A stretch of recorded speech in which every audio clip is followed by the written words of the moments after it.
القضية مو قضية مزاجية أو كيف هذا الزعيم أو ذاك القائد السياسي.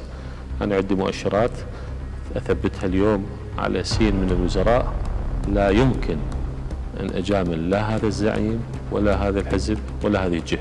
إعلان الحرب على الإطار التنسيقي.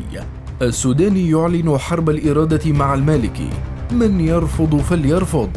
ويقرر المضي بإجراء التعديلات الوزارية في حكومته، وأحزاب شيعية تتوعده. إصرارك على التعديل الوزاري لعب بالنار، ونتيجته إقالتك حتما. التعديل الوزاري تحول إلى مواجهة صريحة يحاول الإطار التكتم عليها.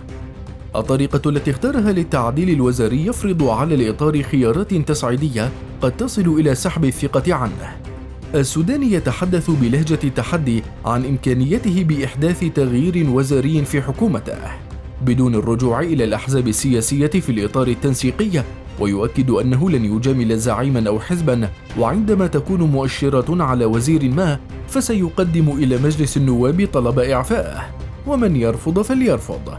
وتعمد السوداني بحديثه هذا الرد على رئيس دولة القانون نور المالكي، والذي تحدى السوداني بعدم وجود مساعٍ لدى الحكومة لإحداث تغيير وزاري، ويعني ذلك أن رئيس الوزراء اختار طريقة المواجهة والصعب لفرض إرادته على حكومته الفتية.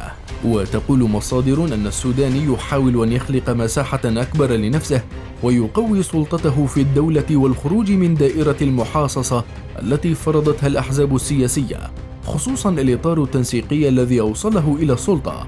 لكن ورغم ذلك يعتقد السوداني أنه حصل على دعم من أطراف من داخل التحالف الشيعي تريده هي الأخرى، تحجيم نفوذ المالكي وعزله من المشهد السياسي من أجل تسيد القرار. ومن أبرز هذه الأطراف زعيم ميليشيات العصائب قيس الخزعلي، ويحاول زعيم المحكمة عمار الحكيم طرح وساطة من أجل تسوية داخل التعديل الوزاري تقتضي منح السودان صلاحية التعديل، لكن ليس بمعزل عن قادة الأحزاب والتشاور معهم.